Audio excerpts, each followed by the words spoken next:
Okay. Entire Maharashtra English Language Teachers Association, that is EMELTA, welcomes you for today's one more webinar. My dear friend, EMELTA is non-government, non-political and non-commercial association, and the mission of entire Maharashtra English Language Teacher Association is to make Maharashtra educational hub of English language teaching learning practices. The vision is continuous professional development of teachers of English in Maharashtra. EMELTA is the association of the teachers, for the teachers and by the teachers. We have conducted at least today we have a 47th webinar, and today we have a very renowned speaker, internationally recognized renowned speaker, and I request Rade sir to introduce the today's speaker. Over to Rade sir.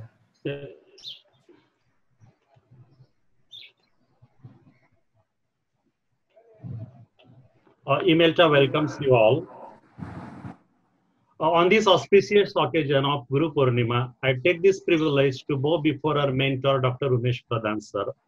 Guru and God both appear before me, to whom should I prostrate? I bow before Guru who introduced God to me. May Guru's blessings always shower on all of us. Okay, and the other speaker that we have is a Guru that we have learned many things from many areas. Mr. Achyut Godbole. As you walk with the Guru, you walk in the light of existence. Away from the darkness of ignorance, you leave behind all the problems of your life and move towards the peak of experiences of life. So in this way, we have the renowned speaker, Mr. Achyut Godbole, who is a chemical engineer and an author.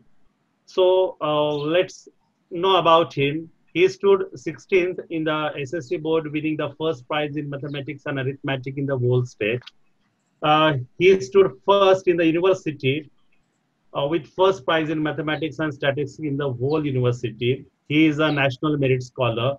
He has completed his BTech in chemical engineering in 1972 from IIT Mumbai.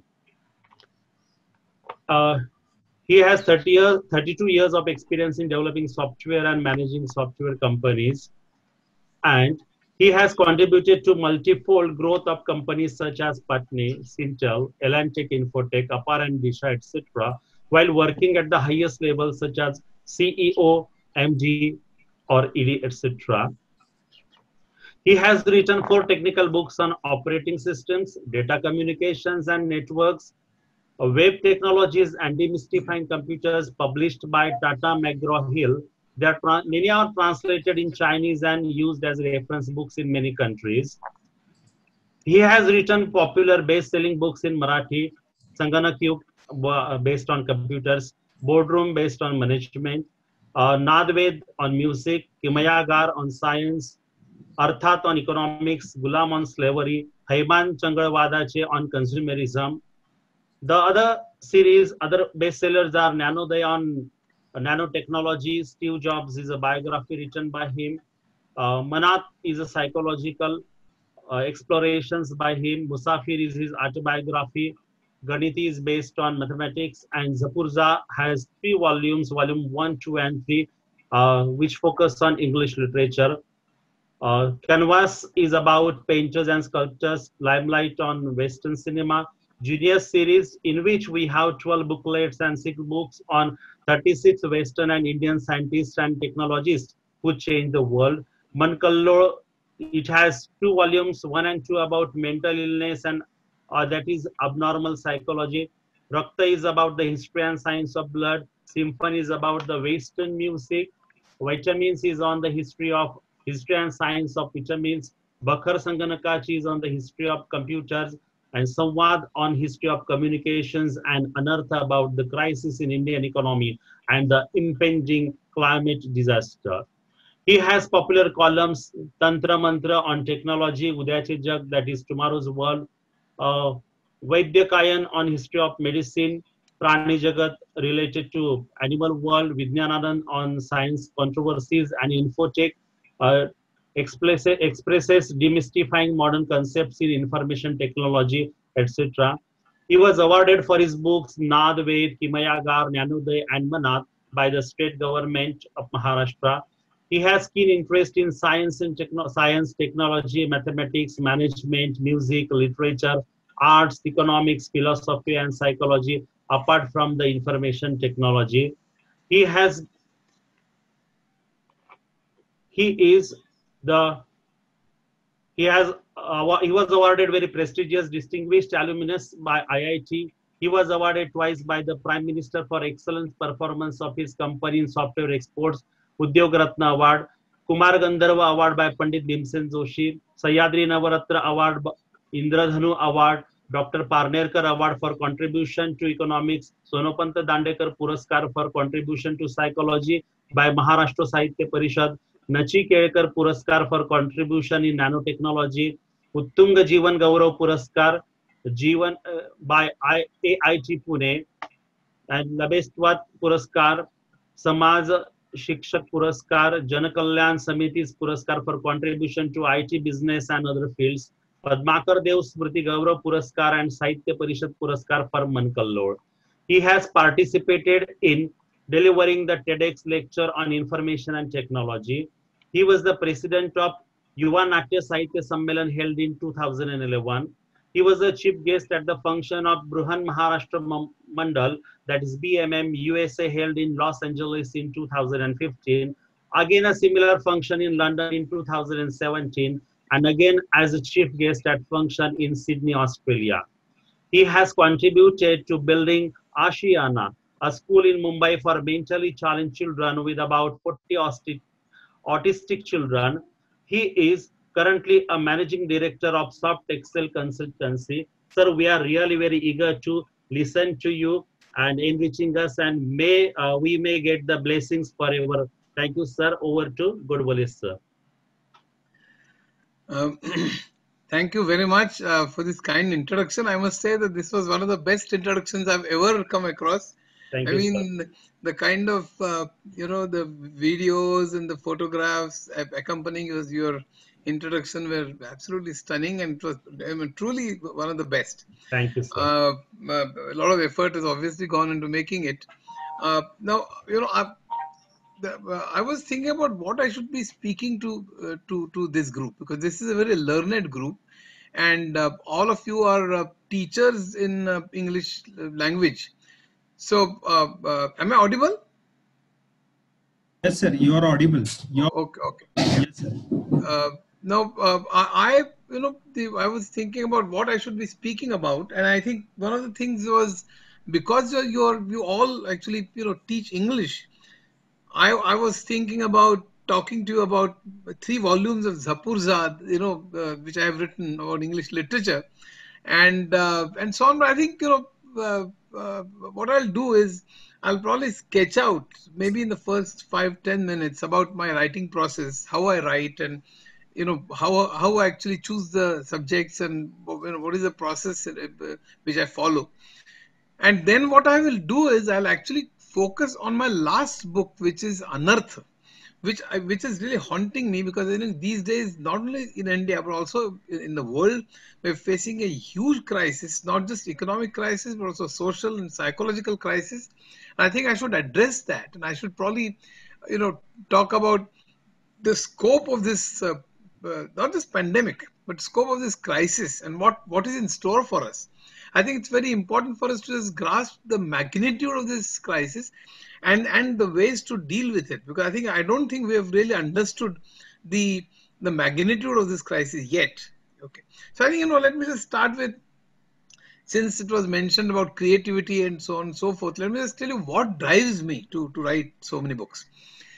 I must say that I was born and brought up in Solapur, a very small town in Maharashtra, and I all my childhood, my house was 300 square feet, 3 small rooms, but there was no dining table, there was no watch on my wrist, there was no bicycle, there was no television, there was no, obviously in those days there was no TV, there was no refrigerator, and so on and so forth. But even then, my childhood was rich culturally, because we were visited by Pandit Bhimsen Joshi, and Kumar Gandharv and Pandit Jasraj, and also poets like Vinda Karandikar and Padgaonkar and Vasant Bapat and so on. And there were literally lot of sort of talk about poetry and literature and painting and so on. The kind of things that were discussed in our house in those days were, Mozart and Beethoven and Ravi Shankar and Kumar Gandharv and Shakespeare and is there any problem? No, no, No, no. I think since you're moving your head, it disturbs me. No, So no, no, no, no, sir. okay. So basically, the the kind of subjects that were discussed in our house were all about arts, and that sort of kindled my interest in all arts. I mean, I came to believe that all arts, like painting, literature, music, and so on, are at least as important, if not more, than science and technology in our lives. Unlike what most of the children are taught today, most of the children actually aim or aspire to become, technologists and engineers, and press a button and then some rocket takes off, and etc. So I think, unlike that, I was actually brought up in a culture which actually respected all arts, all forms of arts, by the way. But even then, I used to score very good marks in science and mathematics, and I literally didn't lose a single mark in mathematics from first standard to IIT, excepting barring a few examinations, only one or two, I guess. And in one of them, I scored 97%, and my father actually frowned at me and was not very happy about my losing 3 marks. But I think generally I was reasonably good at mathematics. But one thing very important is I never studied for any examination. I never joined any classes, for one, and I never studied for getting marks. In fact, almost all my life, I did nothing with a specific aim. I mean, that's very important. I mean, I don't know whether today's students or even anybody should follow my example. I never had an aim. In 5 years I want to become a CEO, in 10 years I want to build a house and all that kind of stuff. And I want to go to America, or I want to settle there and stuff like that. People today have aims and aspirations which are pretty materialistic in terms of money and bungalows and visas and stuff like that. And I never had those kinds of aims and aspirations in my life. Never. I mean, in those days as well as now.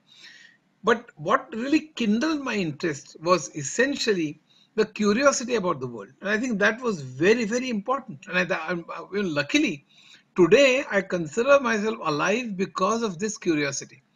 Because if you study human history is, I mean, the world came to existence, the universe came to existence around 14 billion years ago. The earth came into existence around 4.5 billion years ago. The first living being 3.75 billion years ago. And then there was evolution. And then the history of human being spans for 100,000 years, which is 1 lakh years. Now, when human being started sort of, living on earth, the first human being must have seen the rainbows and must have seen the waves of the sea and must have seen the noon and morning and evening and night and various planets and so on and so forth. Then earthquakes and volcanoes and stuff like that, and he must have wondered what is happening, why does this happen. And I think that is something that the curiosity is something that gave rise to science. If the first human being had not asked those questions after observing these phenomena, we wouldn't have, I mean, all of us today would have been grazing grass, today, and science wouldn't have developed. I think the most important thing is the curiosity which has actually led to the growth of science.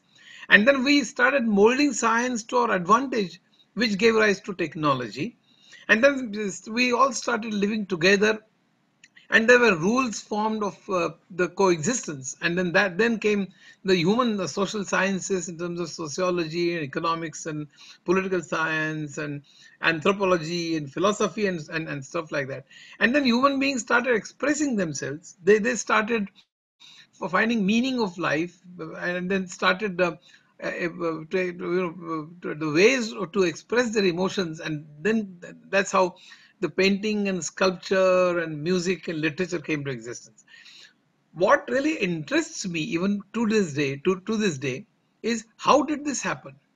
Who were the main people behind this?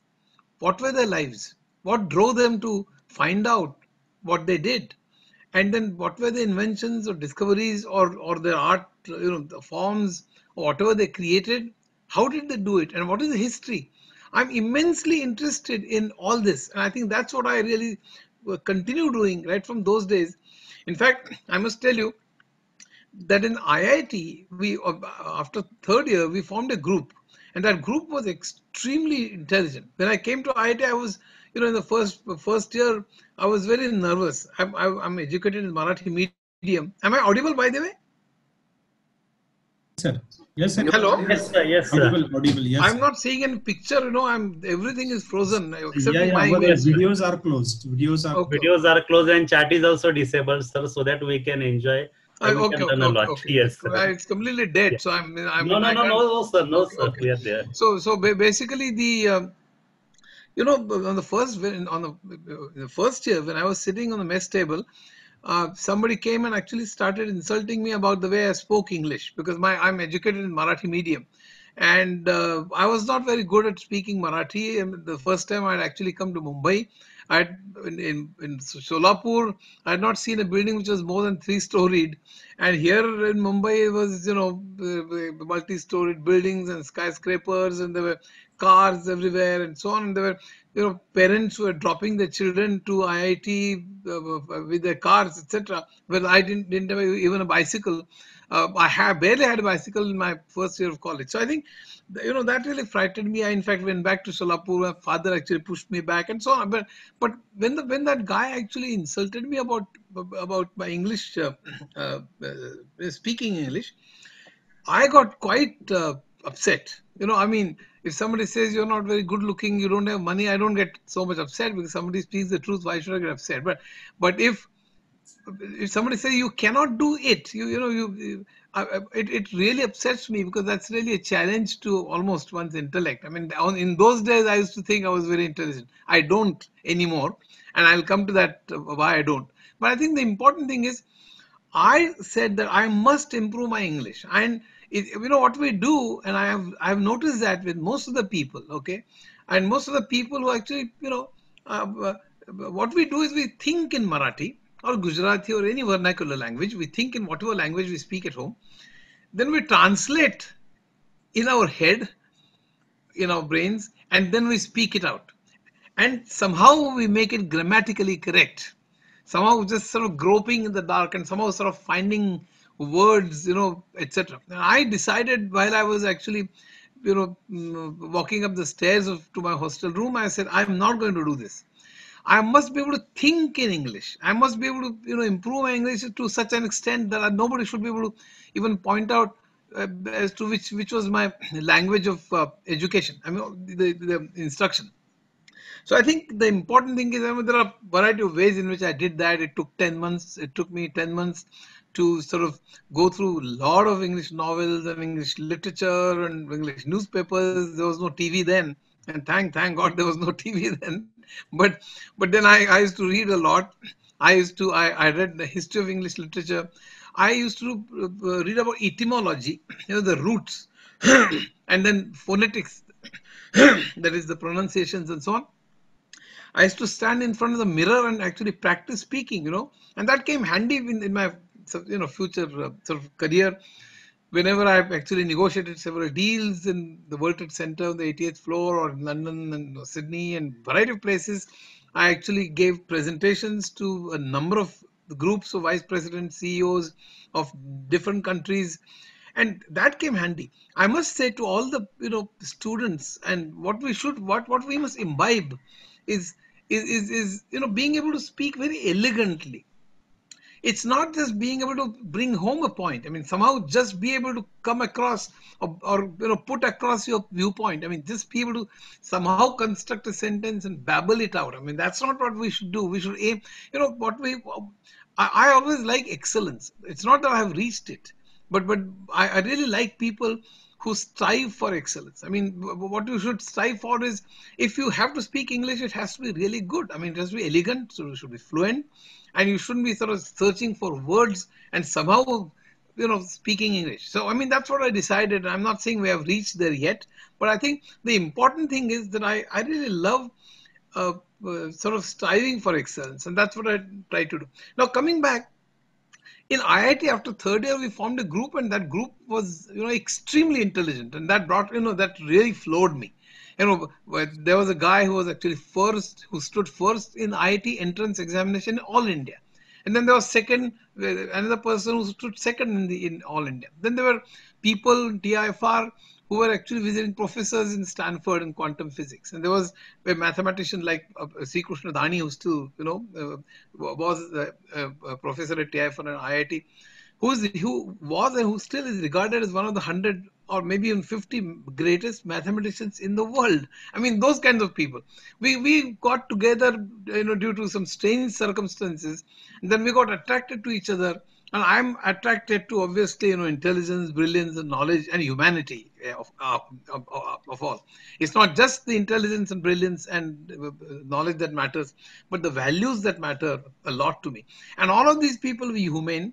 They were humanitarian, and but they knew a lot. They didn't know only quantum physics and mathematics. They knew a lot, and they had read a lot about history and philosophy and economics and psychology, anthropology, and so on. And they used to discuss, and I got drawn into the discussions, and that has changed me a lot. That was my first turning point. In fact, I'm very lucky that I got in touch with a number of greats in the world. In fact, when I was heading Patni, Narayan Murthy started Infosys and left Patni, and I sat in the same chair and ran Patni for 11 years. My head office was in near Boston in Cambridge, just next building to MIT, Massachusetts Institute of Technology. Just about every month or second month, I had to go to America. And during lunchtime, I used to go to MIT, and then on the lunch table, you could meet two Nobel laureates. In the lift, you could meet another Nobel laureate. You walk for 1 hour from MIT, and then you reach Harvard Square. If any of you have gone to Boston, I'm sure you'll know this. And Harvard Square, again, it's such a wonderful atmosphere there. And then on the footpath, there are people playing chess. And there's an old guy playing chess with a student. I said, who's this guy? And then my friend told me, oh, don't you know? He got a Nobel Prize in quantum physics last year. So, I mean, that kind of thing. I got interested in those people. I could talk to those people. I could talk to a number of technologists. I mean, the person who invented TCP/IP, invented with the wrong word, designed TCP/IP based on which internet actually works. I was with him for 2 days in New York and then 2 days in Mumbai Taj Mahal Hotel. I have met several people from literature, from music, from variety of fields, and that really really sort of showed me what I was. It showed me that I used to think about myself as a reasonably intelligent person, but I was absolutely nothing in comparison with the greats that I have actually talked to or mixed with and so on. I think the important thing is I'm very lucky to have met so many really great people early in my life. So that otherwise, what you do is, if you are even third or fourth in your class or second in your class in one subject, suddenly people start asking questions as to which class did you join, what time did your mother give you coffee, and after what time did you study, and that kind of nonsense. I mean, I just sort of don't like this kind of. My all aims became global. My search for excellence started, which has not ended yet. And I really do not think I am excellent at all. People take this as humility, and I don't think it's humility, it's a reality. And the reason is my search is still on. I'm a student. My greatest complaint about the teachers is that they have stopped being students. I think that's being a student all your life is, I think, extremely important. I learn all the time, and from anywhere, from anybody. I'm not ashamed of learning, and I think that's I have several drawbacks. I'm not perfectionist at all. I'm perfectionist, but I don't do things very in a perfect fashion all the while. But the point is, if there's one thing that I'm very proud about, it is this curiosity and this quest for perfection and the quest for excellence. I'm not excellent, I'm not perfect, but I want to be excellent. I want to learn. I think that desire to learn and desire and the curiosity is extremely important. I mean, even today, I have great curiosity about how the world works in terms of economics, about psychology, about variety of subjects. I think that's why for 23 years, for 32 years, I worked in information technology. The whole story has been narrated in my autobiography called Musafir. And then I wrote 4 books in English, as was narrated in my introduction.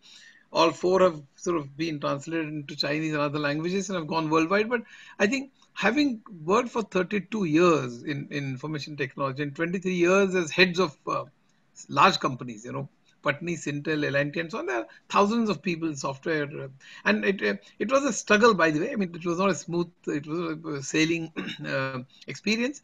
All this is depicted very vividly in Musafir. Do read it if you have not. But finally, I could make it, and for 23 years, I was the head of companies with 6 offices in US and 4 in Europe and 1 in Japan, 1 in Australia, and that kind of thing. I think it was a great experience of having run large companies of large empires. And then I had a very tough period. I mean, I won't like to go into that because they'll consume a lot of time. But my son has autism, and then I had no money. I had lots of sort of I used to smoke, I used to drink, and all that. I mean, I had to chuck all those habits in a minute, which I did, and I had to learn information technology because I'm a chemical engineer. I didn't know about the basics of computers. I had to struggle day in, day out. And then I could learn and master, I wouldn't say master, but learn at least the basics to the extent that I could write 4 books on information technology. And then I ran companies, large companies. I became CEO, and then had to go abroad, mainly to the US, Europe, and Australia and Japan 150 times, negotiated several large contracts. I had to earn money because of my son who's autistic, as I've told you. And then otherwise, I don't know what I would have done. I probably would have checked my job and done some social work long years back.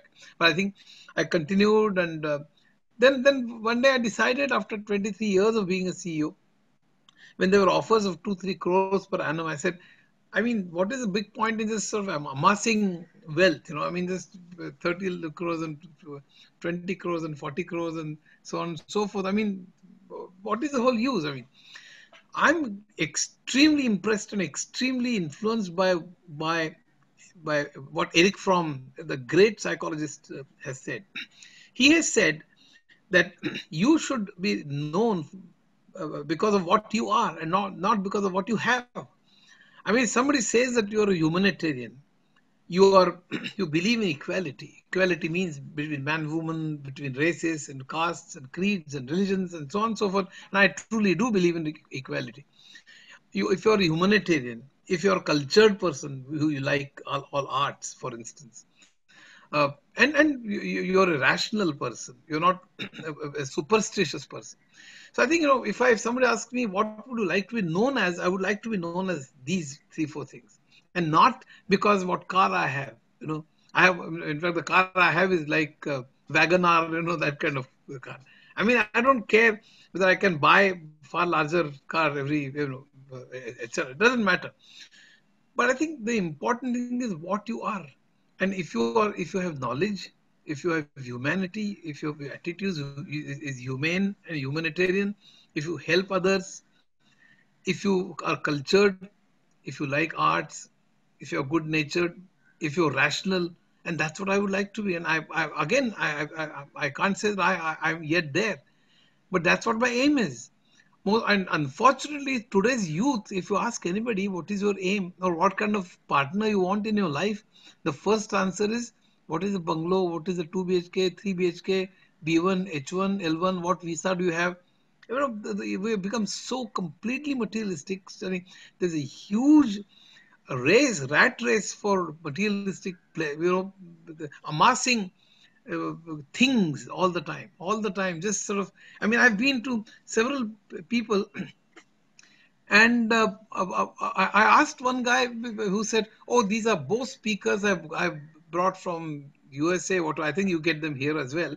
I've been to the Bose factory in Boston, but these are the Bose speakers, the original ones I've got from the US, and this is the music system. And it cost me so much, and so on." And I asked him, "How many times in the last 2 years has all your family got together and listened to, whether it is Beethoven or Mozart or Ravi Shankar or Kumar Gandharv or even old Lata Mangeshkar songs, or whatever you like, how many times have you enjoyed music on this music system?" And he said, "No, I can't do that because I have to sort of 11 o'clock, up to 11 o'clock there's a conference call, I have to rush to Singapore and all that kind of." So I think people take pleasure in owning something, in having something, rather than so I decided that I'm not going to be after the superficial ownership of things rather than being a good human being. I think that's very important. I'm still not there. I attempt, I try, and but at least I can proudly say that my aims are those.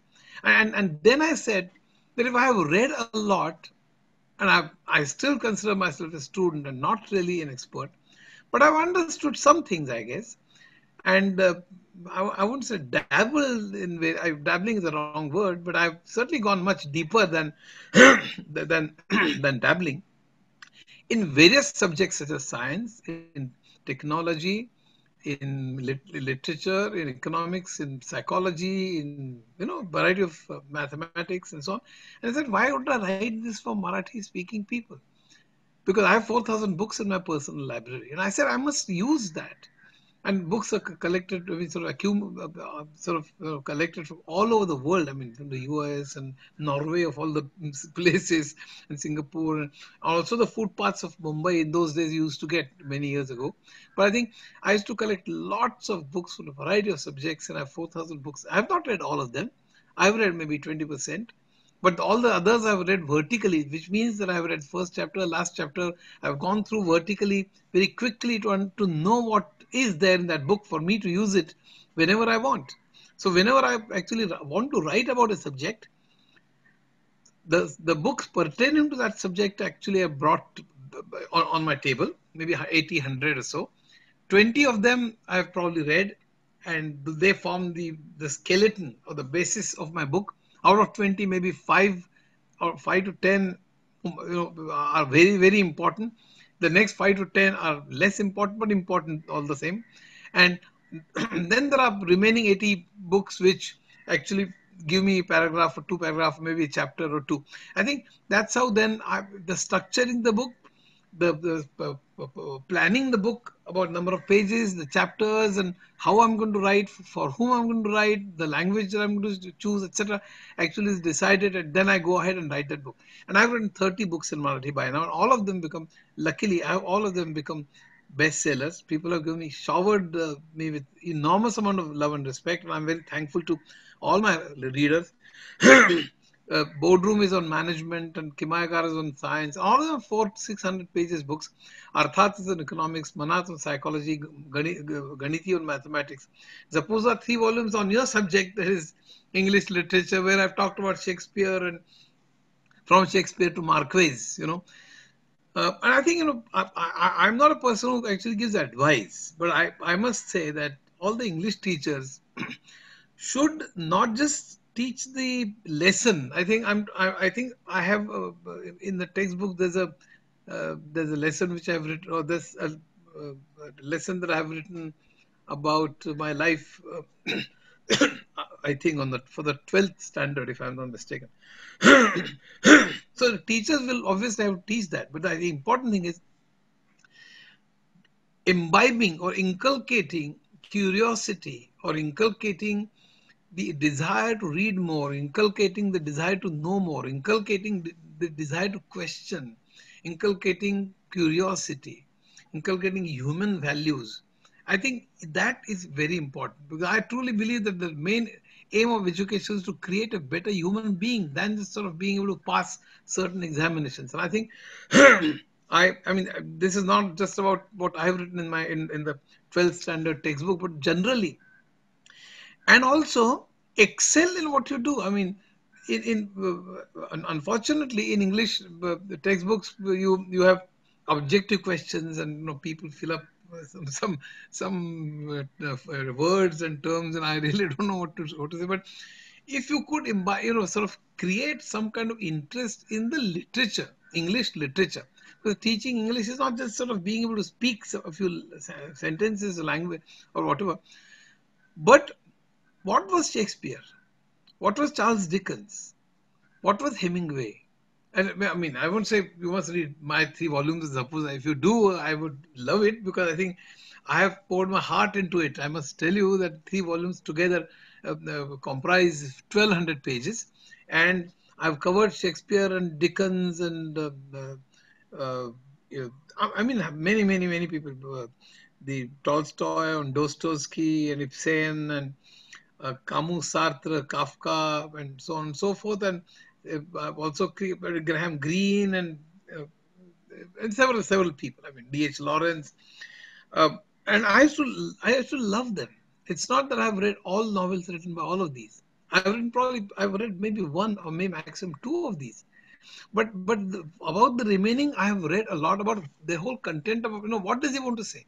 When you talk about Charles Dickens, for instance, you must understand the Britain of in the age of Charles Dickens, the way he wrote, for instance, the Tale of Two Cities, which is in fact a tale between London and Paris in those days, or Hard Times. In fact, the way the workers and children used to be treated in those days, or various. If you talk about Dostoevsky and the how crime actually played a major role, the Crime and Punishment and Brothers Karamazov are fantastic novels, and I've read both of them. And his father was murdered, and he himself was to be hanged, and he and on the last minute how he was saved, and his whole life is full of absolutely thrills. Tolstoy is another guy, then Bernard Shaw is another guy. I mean, I'm fascinated by these people. I like Marathi literature as well, but I think, in my IIT days and thereafter, I've been reading a lot of English literature, and I think, it's very fascinating. So my sort of request to all the teachers is, apart from teaching a particular lesson, if you could imbibe values in those children about, as I've said, about being a good human being, and as well as creating interest in English literature. I mean, if you're teaching English, I would do that if I were teaching English, for instance. So I think that's very important. So that's why I wrote Zapruza, and it's fascinating. I mean, I would urge all of you, even if it is probably not in the curriculum, I would urge all of you to read all the 3 volumes of Zapruza. So I wrote those 30 books. They've become very popular. Musafir has sold around 70,000 copies, and Manath is 55,000. Most of the others are 30, 40,000. I think more important than the copies and the money and the popularity and the fame and so on, what is the most important thing in my life is when I get thousands, if not lakhs, of really letters and phone calls and emails and SMSs and WhatsApps messages saying how it has touched their hearts, how it has changed their lives.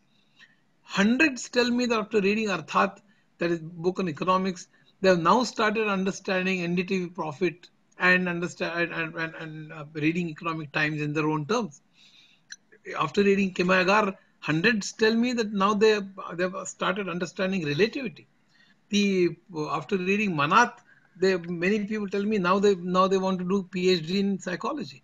After reading Musafir and Manath, hundreds have told me that they have come out of depression, and 14 up to now have told me that they have given up the thoughts of committing suicide. I think that is what drives me to write, because it is not just sort of money and fame and so on. But I think the most important thing is that I was able to touch the hearts of millions, if not millions, at least thousands or lakhs, and change the way they look at life, change their life, or at least add an iota. I mean, at least a small portion to their life. And I think that was a very important thing which drives me. So I think that's as far as my writing is concerned. I have another 10, 20 projects in mind, but I'm now 69. I have spondylitis, I have BP, diabetes, all that kind of stuff. So I don't know how many projects I'll finish. And in fact, because of these, I started taking the co-authors as along with me, and the co-authors have contributed enormously to me. I must tell you that all my books where there are co-authors, my sister Sulbha Pishvikar being the first co-author of Nadavai. In fact, I am her co-author because she is the main contributor. In fact, in all my books, Deepa Deshmukh is a very important contributor to my books.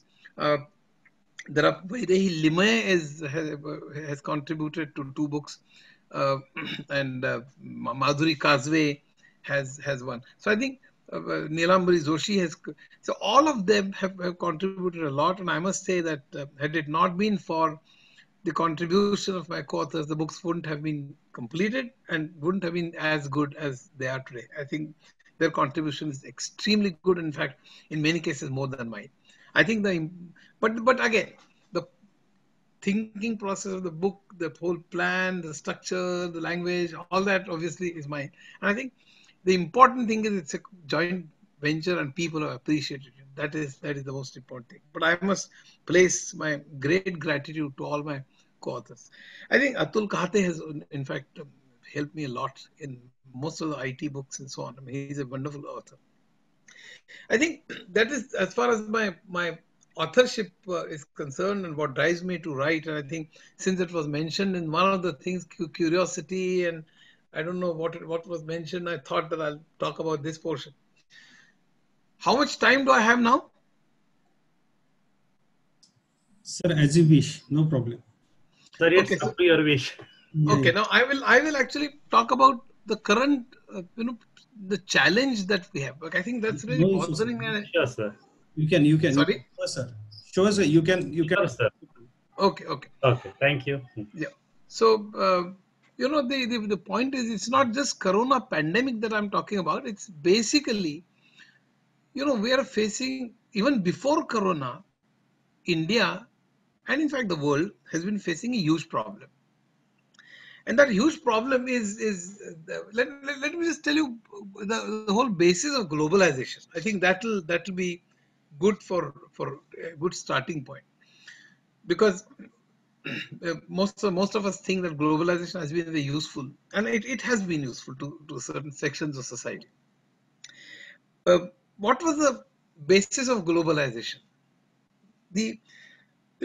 In 1970s, and I won't go into the whole history of the economic history of 20th century, which I can, if you give me another chance, maybe I can talk about the history of economic history of 20th century. It's a very interesting history, but I think I'll probably only talk about 1970s. In 1970s, the rate of profit of American companies had gone down because of a variety of reasons. There was an oil shock in 1973, and there was what Samuelson, the Nobel laureate, calls stagflation. Stagflation is stagnation and inflation.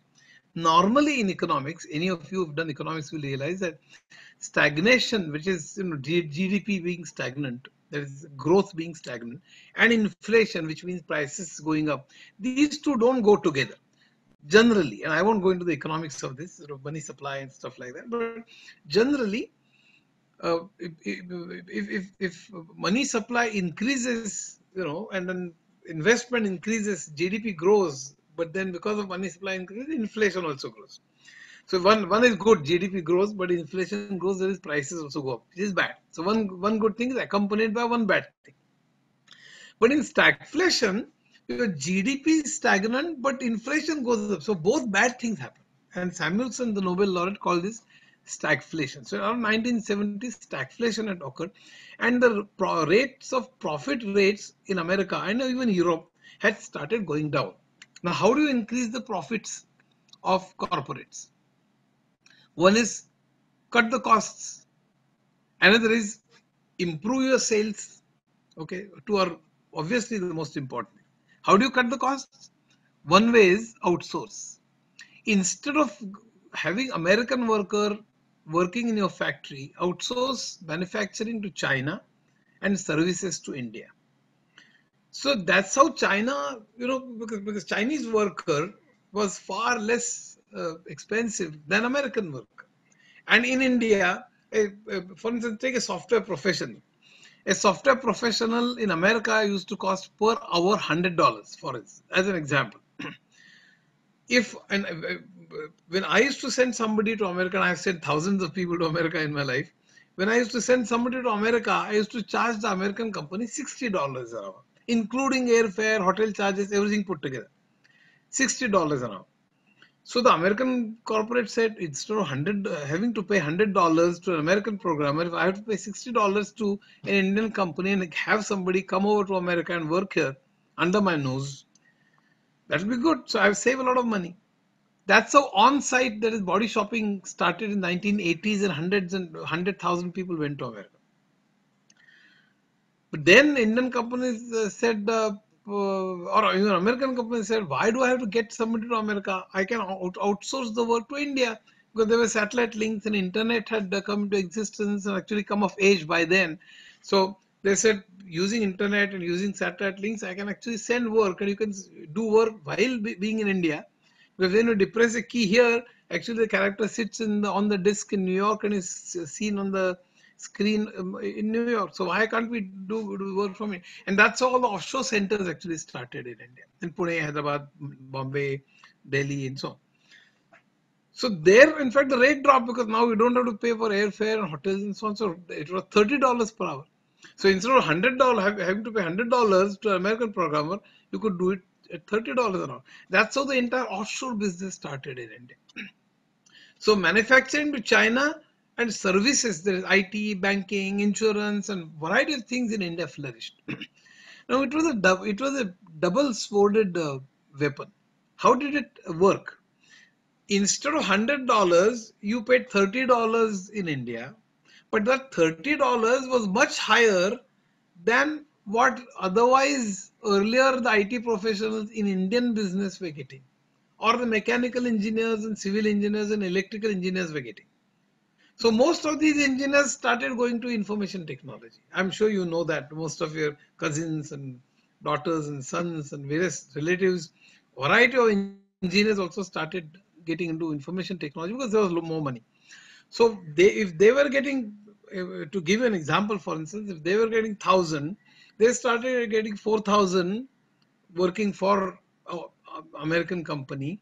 But American company who had to otherwise spend 10,000 was happy spending 4,000 to an Indian company or Indian guy who now started getting much more than what he used to get. So essentially, American companies also gained, and in India and China and everywhere there was a middle class and higher middle class which was created. That's how 10 to 15 crore people actually moved up the ladder.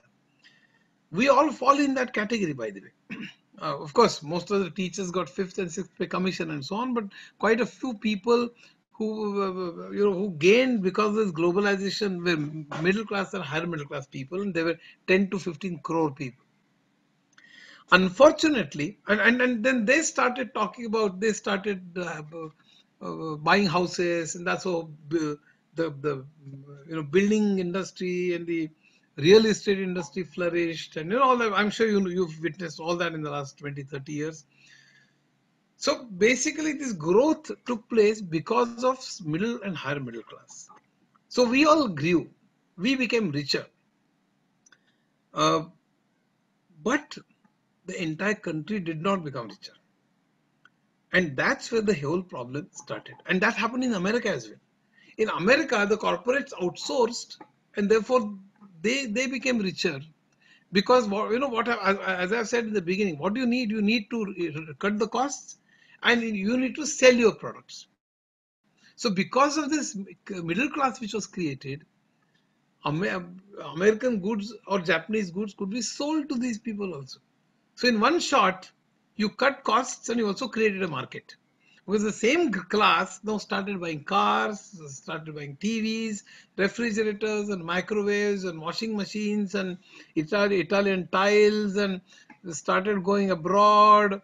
So this is the entire their products, for instance, started getting sold, because most of these products, whether it is Maruti or whether it is Japanese cars or American cars or Ford or whichever, or refrigerators, they're all Chinese, Japanese, Americans and so on. And even the Chinese, there are quite a few Japanese companies manufactured in China, or American companies manufactured in China, like Apple, for instance. So I think the most important thing is because of this class, they got a market for the products, and they also cut costs. That also did not suffice, and therefore they started getting share market, and that will take me a while to discuss. So I think probably leave it at that, and therefore in fact they started investing in Indian shares. I mean they were not happy investing in New York Stock Exchange and so on. They said we must be able to invest in Bombay Stock Exchange and so on, and therefore when in 1991 we had a problem about a foreign exchange, we had a crisis. IMF and World Bank actually put restrictions on us, put conditions, and we accepted those, and globalization started. We got loans, and that's when we opened doors for them. They started investing in our share markets, which is called the FII, etc. So all that, if you're interested, I can have another session to explain the entire economics of how things work. But I think the important that I want to actually bring home today, I mean, the important thing that I want to really talk about today is that the globalization actually created three main monsters. One is inequality, another is unemployment, and third is climate crisis. And this is world over. The inequality is huge. I mean, I must tell you, I have some figures. I don't know whether I have those radio or not, but I think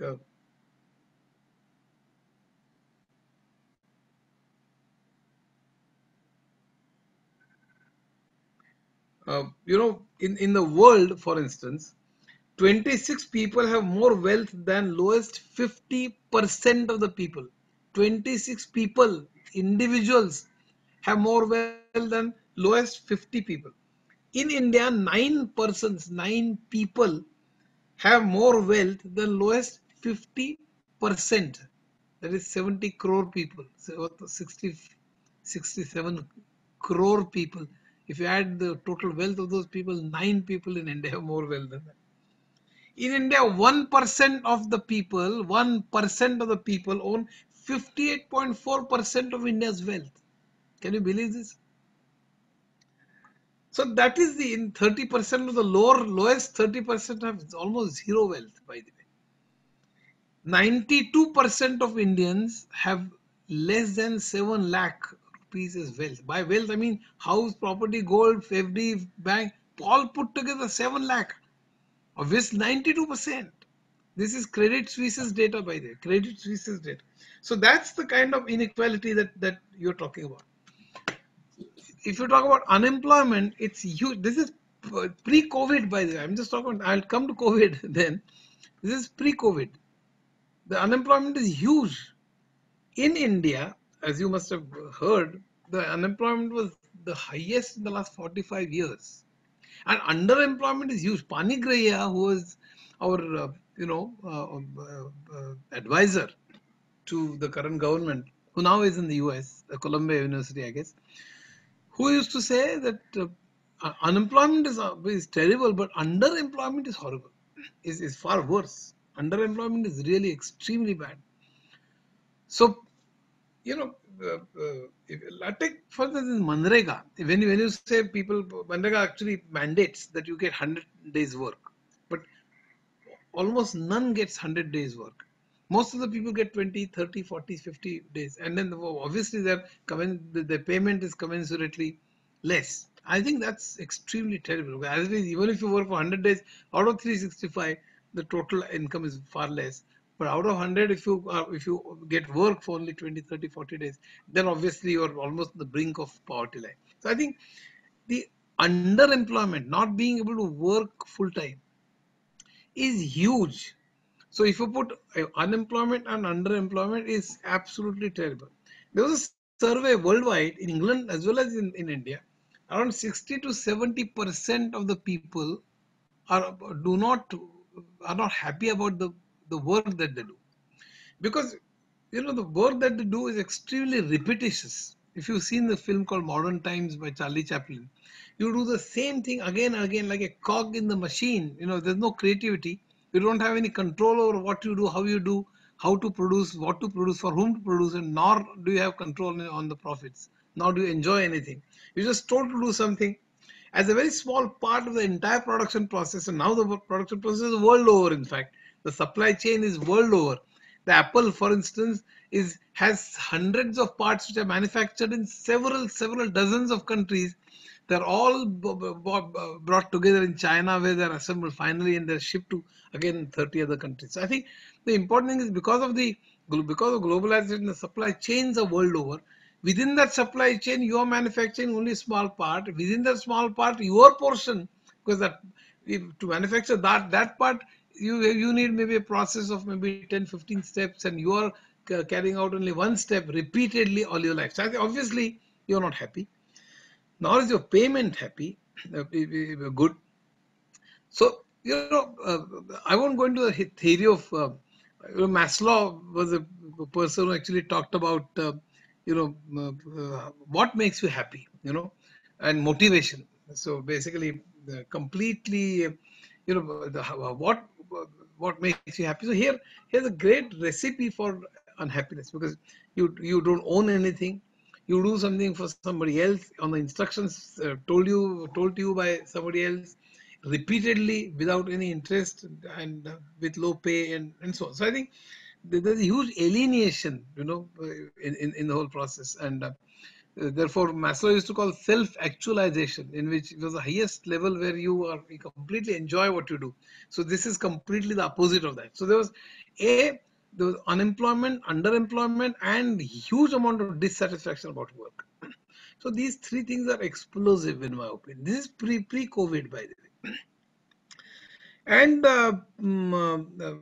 unfortunately, the unemployment is not going to go away with increased production, because as Aziz Premji University's research showed, that with 10% increase in GDP, the employment increases only by 1%. Employment increases only by 1%. So because of automation, we use huge automation because of globalization, because whatever you produce has to be sold in the global market. So you have to use tremendous amount of robots and NC machines and automation to reduce workforce and to improve accuracy, and to reduce cost. Because of that, unemployment increases. But more importantly, apart from unemployment, it also gives rise to climate crisis, because more automation means more energy. More energy means more coal or oil, and more carbon. And therefore, because in production there are two extremes. One extreme is Gandhian way of charkha, where you use only manual labor. There's no automation. So the employment is the highest and pollution is the lowest, because there's no pollution. You're just using hand to manufacture. But then productivity is the lowest. At the other end, you have enormous amount of automation, and therefore huge productivity, but then extremely low employment and extremely high pollution. So I think, in my opinion, we should be able to have a good, sort of combination of these. I mean, we should have a mean, we should arrive at some mean position. Instead, we have chosen, because of globalization, we were forced to adopt huge amount of automation, giving rise to enormous amount of pollution and unemployment. So I think that's what globalization has caused, and that's true about America as well. I must tell you, the 50% of even Americans after 1980, in America, globalization started in 1980 after Reagan, in India 1991. But after 1980, in the last 40 years, the real income of the lowest 50%, real income of lowest 50% has gone down or has remained steady. By real income, I mean, if your income increases by 10%, but inflation also increases by 10%, the prices also increase by 10%, then the real income is not increased at all. That's what I call the real income. The real income has remained stagnant or has gone down for 50% of Americans in the last 40 years. That is what globalization has done. But has created a huge number of billionaires in America. In America, in fact, as I've said, only 26 people control have more than 50% wealth, which is more than wealth of 50%. So I think it has created enormous inequality. At the lower end, it has not trickled down. I'll give you some statistics. 67% of Indians monthly income, family income of 5, monthly income is 10,000 rupees or less. 67% of Indians families earn 10,000 rupees or less. You can imagine, food, shelter, clothing, electricity, water, then entertainment, travel, and then other expenses like for marriages and so on. For 5 people in 10,000 is almost impossible. And you can imagine that therefore if there is any illness in the family, then the entire family is indebted, has to take loans, and at usurious rates. And usury is rampant in villages, as you know. So I think the important thing that and the other statistics, 82%, the family income of 82% in India is 20,000 rupees per month or less. 82%. So how can you save? I mean, the total saving, I think, is 1,200 and something, per year, or I don't remember the exact number, but extremely low. I think to save 5 lakh rupees will take 50 years, something like that. I mean, so there's one illness and it can wipe out everything. That kind of situation. This is pre-COVID of majority of the population. Now, has globalization failed completely? No. Does it mean that earlier they were far better and now they're worse? No. But the globalization promised the upliftment of all, which it did not. In fact, Paul Krugman, the Nobel laureate, has said that 80 or 90% of the gains of globalization actually went to only 10%. And 90% got only 10%. And 10% got 90%. So if you distribute all that, the gains are very small. So did gains happen? Gains did happen, but they were extremely low. Did trickle down happen? That because the rich got richer, did it trickle down to low levels? Yes, it did, but then it was like droplets. So that is the point. Somebody says globalization has worked. So I said it worked, but for us, for 10 to 15 crore people, and for the remaining people, it has not worked. It has given rise to enormous amount of inequality. Inequality has other consequences, economics, because that gives rise to bubbles and gives rise to crises and so on and so forth. But today is not a session of pure economic theory, so I won't go into that. But apart from just its contribution to bubbles and crises, it's also bad. I mean, there's a huge inequality that can give us a social unrest. B, it created enormous unemployment or underemployment. And third, it gives rise to climate crisis, because automation, as I've said, we are on the brink of extinction. I don't know how many of you are aware. I mean, we just lead our lives the way as if nothing has happened, and everything is fine. Everything is not fine. I mean, today, apart from COVID, there is nothing that is being done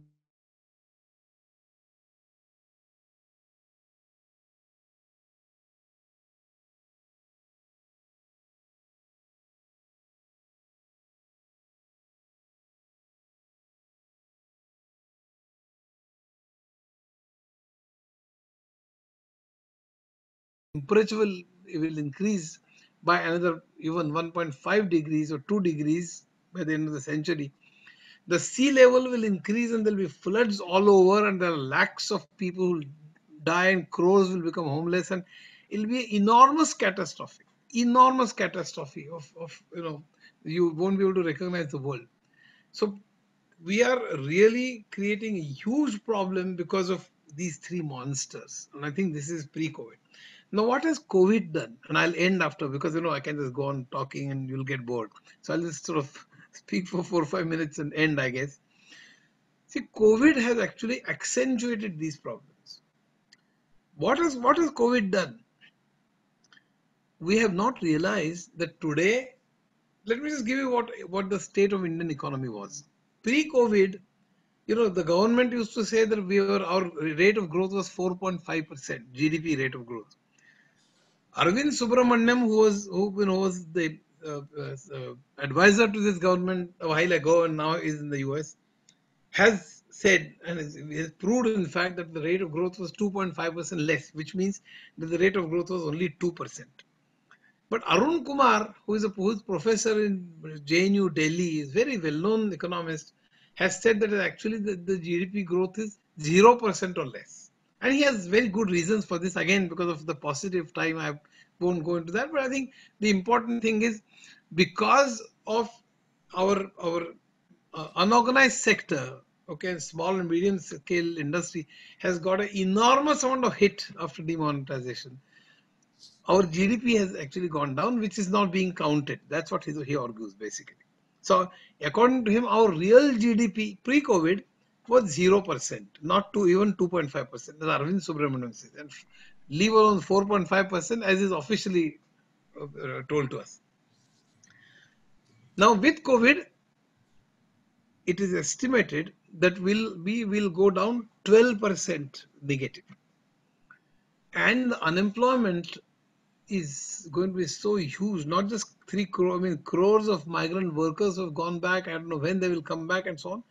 But even in middle classes, I wouldn't be surprised if middle classes really start almost begging. It is said that the students, I mean, in the bracket of 20 to 30 or 40 years of age, 20 to 40 years of age, may not find jobs. Many of them. It's not that none will find jobs, but many of them will not find jobs for the next 2 to 3 years. Because this COVID itself is going to linger around for a year or year. I don't want to frighten you, nor do I want to, because these days everybody wants to have a good, feel good, kind of talk and encouraging each other that nothing will happen. I mean, I'm not that kind of guy. I mean, I want to really sort of tell you what is likely to happen, right? Because the motivational speakers always keep on talking about what Vivekananda said and Lincoln said and Steve Jobs said and so on and so forth. I can keep on talking about this as well, but I think that I find that completely meaningless. We must understand that for the next year or two, and the vaccine is a year or year and a half away, by the way. Whatever the government says, etc. Vaccine has its own way of doing things, right? Just to clarify, vaccine, I don't know whether it is a diversion or not, but maybe I'll talk about it at the end. See, the point is that if for the next 2 years, if the youth is not going to find jobs very easily because there are not going to be factories which are open, what we should have done, in my opinion, what we should have done is like what England did. That's where we made a mistake. The 20 lakh crore package that we did, I don't know how much of that is really meaningful, etc. Most of it is actually loans. But even if we had spent 3 lakh crore rupees for MSMEs, small and medium scale industries, not just in Dharavi, Aurangabad, Pune, and UP and so on, all industries, and government saying that I will give you money to the industries, I'll give you money on the basis, on the condition that you pay your workers your salary, maybe 80% of the salary. England did 80%. England actually paid their industries money once they proved that they are paying their workers. If we had said that, and then we had told the industries that you keep testing your workers, and those who are negative, start your industry maybe 5%, then 10, maybe 20, 30, 40, 50 in the next 6 months. And until that time, I'll continue paying you as long as you pay your workers. Not a single migrant worker would have gone. I think we didn't learn from England and many other countries. And that wouldn't have cost 20 lakh crore at all. That would have cost far less money, by the way. Anyway, even now, I think probably it can be done. And I'm sure that the government is listening to many people who are advising. I would urge the government to do this. If they do this, then a lot of workers will actually come back. A lot of workers who are still thinking of going to their native places will not go back. And the industries will start. Anyway, but leave that apart. The point I'm trying to make is the next year or two is going to be extremely tough. And that is going to cause not just physical, economic stress, but also is going to cause psychological stress. Today, I don't know how many of you are aware, I have statistics actually. We only talk about this, the suicides of farmers, and they're absolutely continuing unabated. The students, teachers, parents are also committing suicides, by the way. Teachers who are not permanent and who are, I'm sure you know, there are several ASHA workers, working 2,000 rupees. There are several teachers who are not permanent and are paid far, far less money, as you know. There are several people, parents, workers, and they're either committing suicide or they're going into huge amount of depression. I really do not know what's going to happen the next 2 years or so, year or two. I think I don't end my talk with a pessimistic note. I think we must be aware of what's likely to happen, and we must support each other. We must communicate. Today, there is a great stigma about psychological problems. If somebody consults a psychiatrist or a psychologist, we treat as a mad person. Okay, in India, in America, that stigma has actually come down a lot. In India, we still have a lot of, you know, uh, stigma around the psychological problems. We must shed that completely. We must come out. If I have a problem, I must be able to say that I have a problem. Admit. Admission is the first step. And then be able to openly discuss this with friends, colleagues, family, and maybe then counselor, maybe a psychiatrist. There's a tremendous shortage of psychiatrists as with doctors as well. I have a lot of statistics. Unfortunately, my throat isn't doing well, and I think we don't want to sort of go on for 3 more hours. But I think we have enormous amount of paucity and shortages of just about everything.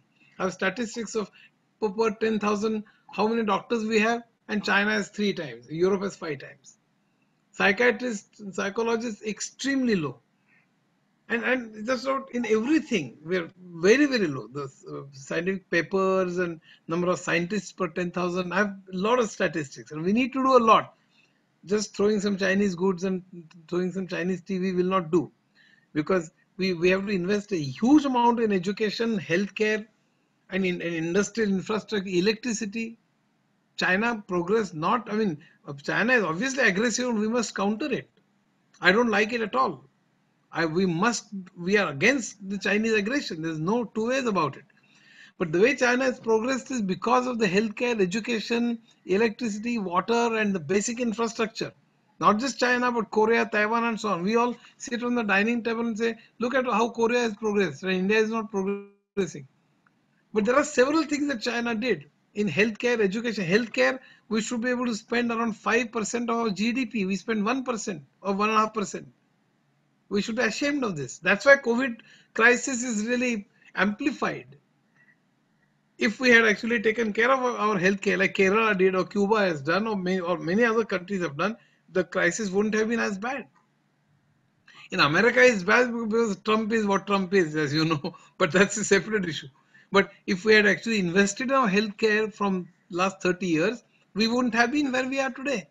Education, since you belong to education, I must say that we must spend 6% of our GDP on education. Now, not just Amartya Sen, but just about everybody, every expert in the world has said this. We spend 3 to 3.5%. And plus, the state of our education is extremely poor. I mean, I'm tempted to sort of tell you all the statistics, all the time, and but I'll probably restrict to only this thing, education, because that's very dear to you. About health, I have several slides, by the way, but I think I will probably skip those. Education, 42% of our schools, I'm talking about government schools. The corporate schools where there are lakhs of donations, that's a separate issue. I mean, very few can afford it, as you know. I'm talking about majority of the government schools. 42% schools didn't have a compound. 45% schools didn't have a separate room for a headmaster. These are official statistics. 40% schools didn't have electricity. 13% schools didn't have sufficient water supply. 18% schools didn't have a library. 95% schools didn't have a librarian. 40% schools didn't have a playground. Everybody wants to be Sachin Tendulkar. 42% don't have a playground. 72% schools didn't have a computer. Out of remaining, 14% were not working. Only 9.5% had internet connection. How can we do online training and all that today? 70 to 72% schools didn't have laboratories. Around 47% schools didn't have clean toilets or wash basins. About 44% schools didn't have toilets for girls, etc. etc. I mean, I can just go on and on. And 55% of students of 8th standard did not know how to read second standard books. This is about quality, not quantity. So the point I'm trying to make is that China did, and this is for last several decades. China, Korea, Japan, and the government spent. In our country, government doesn't spend. So some NGO comes up and maybe in some Adivasi village opens a free dispensary. We suddenly say, oh, how much sacrifice the doctor is making. So we give him Padma Shri, we make him hero, we write books about him. That, by the way, all these NGOs and all these people are really great. I have great respect for most of them. Most of them are my friends. The point is, can this model work? Can a country work on alms, or in Marathi the Daya Maya or Bhik as we call? Take some grants from foreign countries and run some dispensary in a village. I mean, is this a model that we want? Billions of dollars worth of project. If you want to really have healthcare for the whole country and a good education for the whole country, you need planning and you need government expenditures, not work for one NGO or two NGOs and working on foreign funds or somebody's donations. This is not a donation project. You need huge amount of education, healthcare, electricity. There was a company who wanted to compete with Chinese company, wanted to manufacture toys near Delhi, and these videos are available on the internet. And he said, "Oh, I started, but then not in Delhi, but somewhere in UP. I don't know where it was, but I didn't get continuous electricity. So I had to stop. Finally, he became a dealer of Chinese goods. He stopped his factory, and not just one, but there are several examples.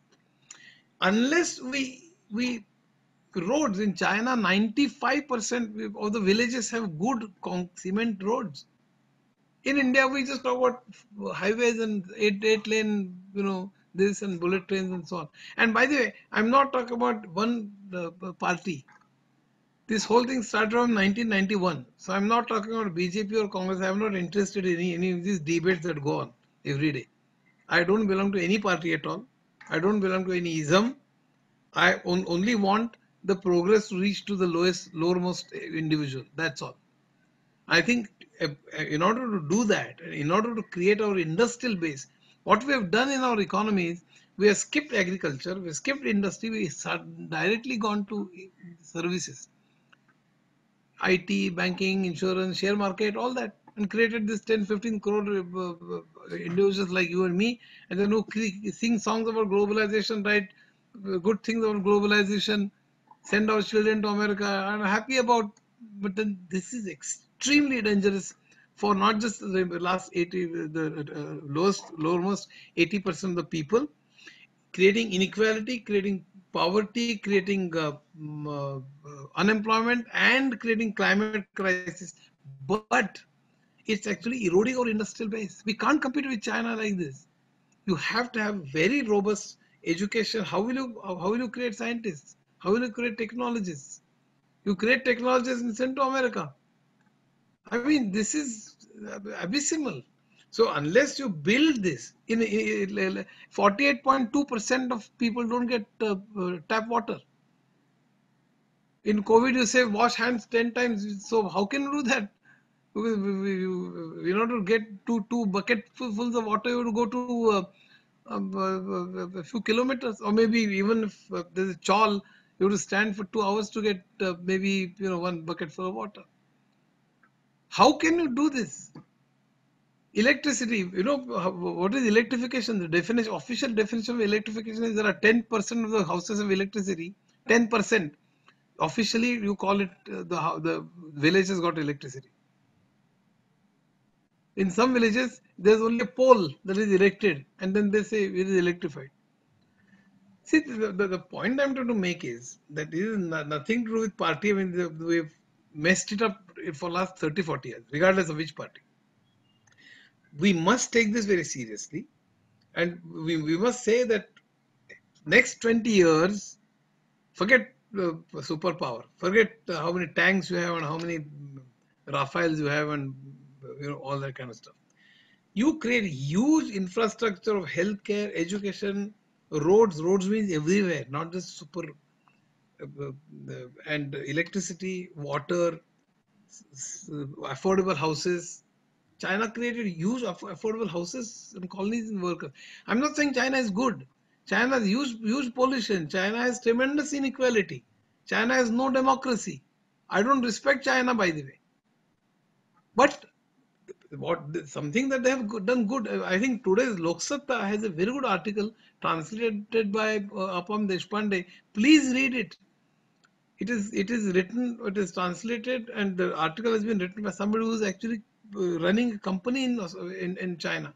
The kind of fast permissions that they get and the enormous speed with which they work. I think we need to learn.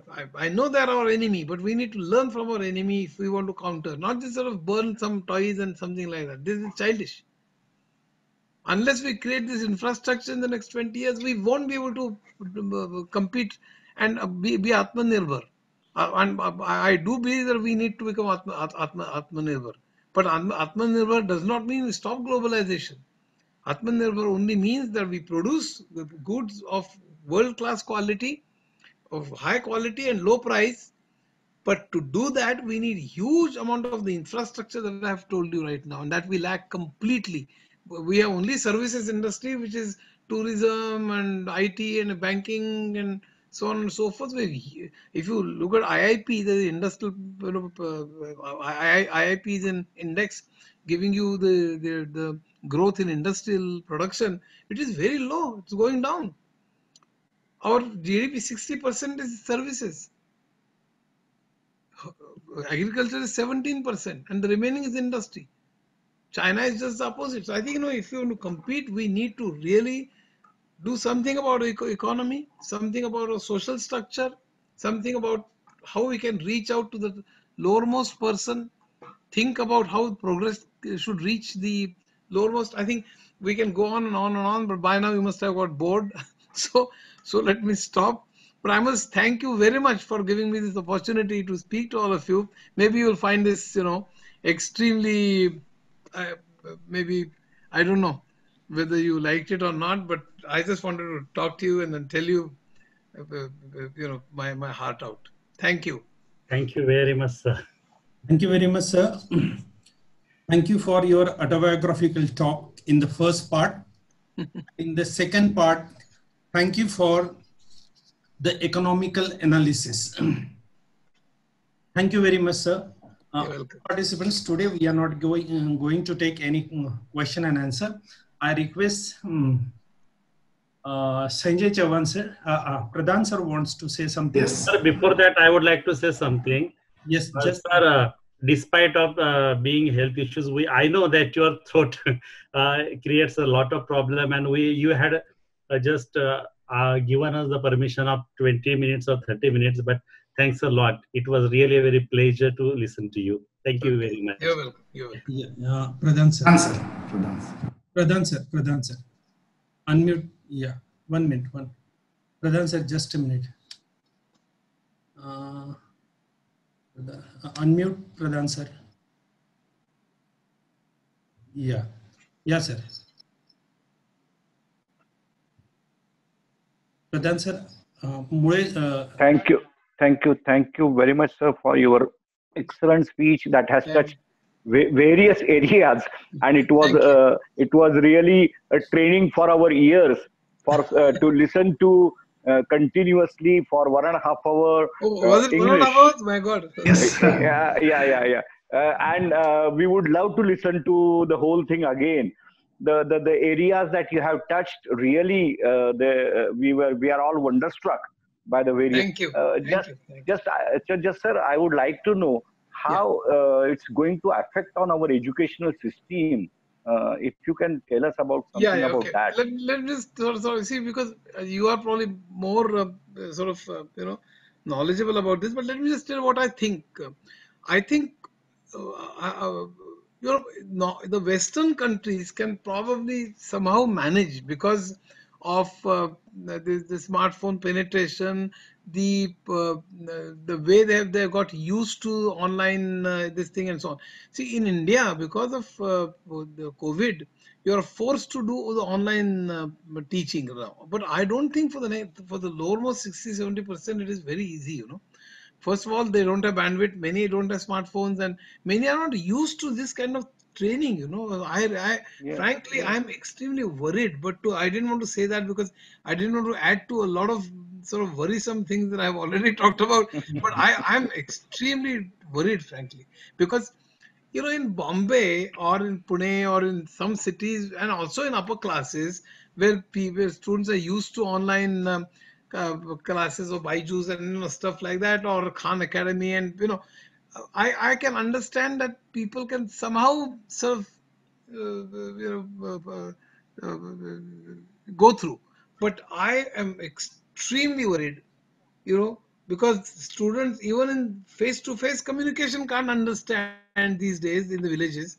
So online, how can you? I mean, it's going to be an extremely worrisome period. I think I should be saying this again, but I don't know whether we're going to just lose 1 or 2 years, frankly. I don't know whether if you have other ideas. Yes. This is really. Yes. I'm very much with you. Sir. Thank you very much, sir, because there are a lot of questions. There are a lot of questions in our mind, but Right. I don't think that this is the time to ask with all those questions. But thanks so much for your response. Take care. Why don't you drink hot water? Yeah, in between? I will. In between. Yeah. Okay. Thank you very much. Thank you so much. Yeah. Yes. Sanjay Chauhan, sir. Yes, sir. Yes, sir. Out of Thank time. you. Yeah, thank you so much, sir. It was a really very wonderful journey from Musafir to Kimiaga.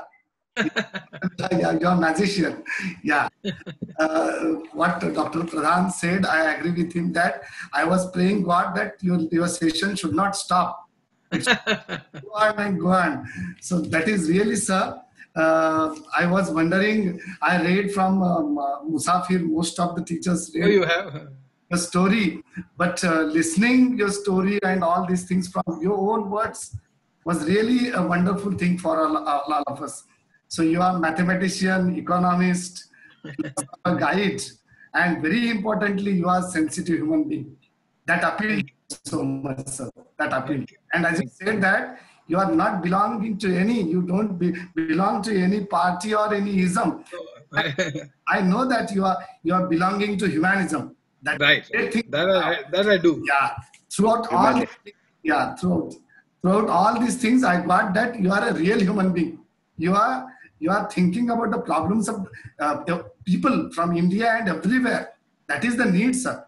You talked about the problems of the schools also.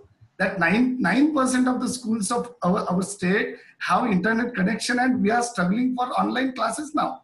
Yes, I know. Problem that we should speak on. So many things appealed from your session. You were a real genius student.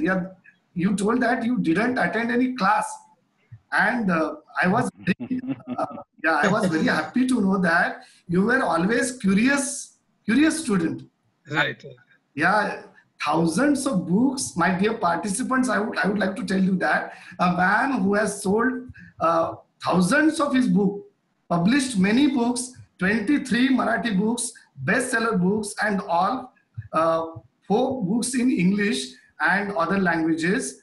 But still, he is curious to know how the world works. That is the thing I appeal too much, sir. That is the thing. Thank you. Still, you are curious. Real, sir. Now the people and the youth are just they are interested in wealth and owning the things, owning all those things, and it is a real just teaching from you that you should. Sanjay. You, yes, sir. Pradhan. Bernard Shaw has written, "Wealth accumulates and men decay." I remember of his saying that people go on accumulating wealth, but they themselves are going on decaying. Absolutely. Yeah. Yes, you have reminded us about that. Right. Yeah, and I know that the participants are English teachers, and you appeal to the teachers that all English teachers should lesson own. They should not think of lessons only. They should inculcate the desire to know more. They should create humanism, human values among the students, and they should try to make the students good human beings. That is the great thing which appealed to all the English teachers, sir. Thank you. So much, sir. I wanted to say too much. I want to say too much, but the time doesn't allow. Right. Yeah, everything, every teacher today on behalf of Imelta, I have to